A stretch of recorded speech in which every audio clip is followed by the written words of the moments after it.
नमस्कार सबैलाई, म ज्योतिष पण्डित गंगाधर उपाध्याय सधैँ आज पनि नयाँ भिडियो ल्याएर उपस्थित भएको छु। आजको भिडियोमा सपनाको संसार सधैँ रहस्यमयी हुन्छ। हामी मध्ये धेरैले राति सुत्दा आफ्ना जीवनसाथी अर्थात् श्रीमान वा श्रीमतीलाई सपनामा देख्ने गर्छौँ नै। कसैले हाँसिरहेको देख्नुहुन्छ, कसैले झगडा गरेको देख्नुहुन्छ भने कसैले बिरामी भएको त देख्नुहुन्छ। के यस्ता सपनाले हाम्रो वास्तविक जीवनमा कस्तो असर गर्दछन्? आजको यस भिडियोमा हामी स्वप्न शास्त्र अनुसार आधारमा सपनामा श्रीमान श्रीमती देख्नुका 5वटा मुख्य अर्थको बारेमा चर्चा गर्नेछौँ। सामान्य अर्थको कुरामा हेर्दा शास्त्र अनुसार सपनामा जीवनसाथीलाई देख्नु प्राय शुभ सङ्केत मानिन्छ। यसले तपाईँको वैवाहिक जीवनमा प्रेम र सामिप्यता बढ्ने कुरालाई जनाउँदछ। यदि तपाईँको सम्बन्ध अहिले सुमधुर छ भने यस्तो सपनाले भविष्यमा अझ बढी सुख र शान्ति आउने सङ्केत गर्छ। यदि सपनामा तपाईँले झगडा गरेको देख्नुहुन्छ, धेरैजना सपनामा श्रीमान वा श्रीमतीसँग झगडा गरेको देख्नुहुन्छ।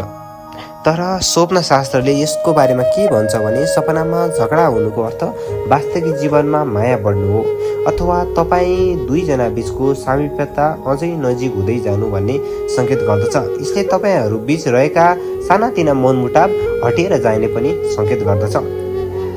दुवै जीवनसाथी एकअर्कालाई हेरेर हाँसिरहेको देख्नु। यदि सपनामा आफ्नो पार्टनर खुसी वा हाँसिरहेको देख्नुभयो भने यो निकै राम्रो सङ्केत हो अथवा शुभ सपना हो। यसले घरमा लक्ष्मीको वास हुने अथवा धन प्राप्ति हुने, आर्थिक लाभ हुने अथवा परिवारमा कुनै शुभ समाचार आउने लगायतको सङ्केत गर्दछ। अब सपनामा यदि तपाईँले पुनः विवाह गरेको देख्नुहुन्छ अथवा आफ्नो पतिलाई अरू कसैसँग विवाह गरेको देख्नुहुन्छ भने यस्तो सपना देख्नु यो अलि नकारात्मक सपना हो। यसले तपाईँको जीवनमा नराम्रा गतिविधि आउन सक्ने अथवा तपाईँ दुईजना बीचको सामिप्यता अलि टाढिन सक्ने र मनमुटावहरू अलि झगडाहरू बढ्न सक्ने, कुनै नयाँ कुरा नमिल्ने भन्ने सङ्केत गर्दछ।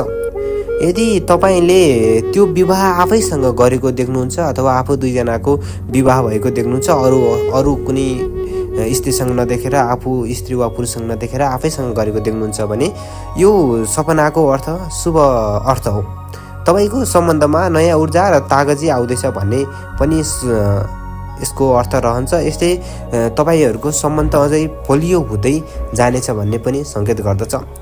यदि तपाईँले सपनामा बिरामी भएको अथवा रोइरहेको देख्नुहुन्छ, यस्तो सपनाले भने थोरै सचेत गराउँदछ। यसले तपाईँको पार्टनरलाई स्वास्थ्य समस्या हुन सक्ने अथवा कुनै पनि मानसिक तनावमा रहेको हुने सङ्केत गर्दछ। यस्तो बेला उनीहरूको विशेष ख्याल राख्नुपर्ने एक अवस्थामा हुनसक्छ। आजको भिडियो यति नै रहेको छ। हाम्रो भिडियोलाई मन परे च्यानललाई सब्सक्राइब गर्नुहोला। हस्त धन्यवाद।